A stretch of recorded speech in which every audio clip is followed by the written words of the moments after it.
Monsieur le vice-président, chers collègues, voici un projet pleinement en lien avec la vocation de notre métropole, mettre l'humain dans toutes ses politiques, veiller à garantir les équilibres en tous et donc à mettre en pratique les principes de liberté, égalité et fraternité.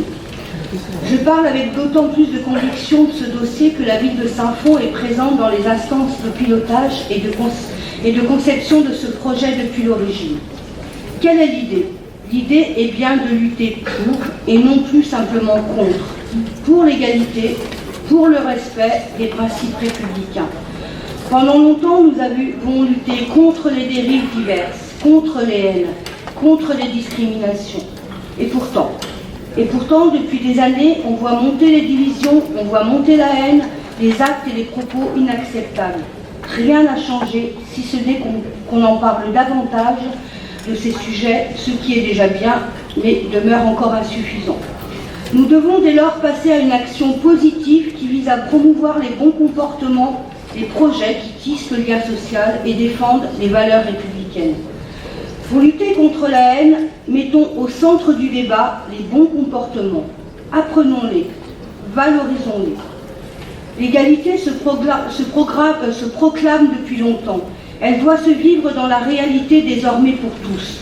Nous le faisons au quotidien dans nos missions d'élus, dans nos villes, dans notre métropole, et nous pouvons encore le développer. La discrimination est de plusieurs formes. Elle se fait en fonction du genre, des origines. Elle est aussi territoriale. Les axes de travail que sont mémoire et histoire, l'ouverture sur le monde, l'éducation aux médias et la cybervigilance, la culture et le sport permettent de toucher les populations dans la diversité de leur âge et de leur activité. En effet, la lutte pour l'égalité est un travail du quotidien.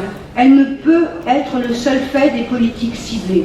Elle doit être à l'esprit de tous, tout le temps, dans chaque politique. Ce qui nous a poussé à Saint-Fond à nous lancer dans ce projet, c'est notre projet Femmes 365, qui voulait promouvoir la mixité, la place des femmes en permanence et partout, et pas simplement par une action ponctuelle femmes. La logique est ici la même. Je tiens à rappeler que si la DIFCRA lance chaque année des appels à projets pour les associations et l'EPC dans le cadre des projets, la lutte contre le racisme, l'antisémitisme et les haines, les collectivités territoriales ne pouvaient pas prétendre à ces financements, sauf très rares exceptions.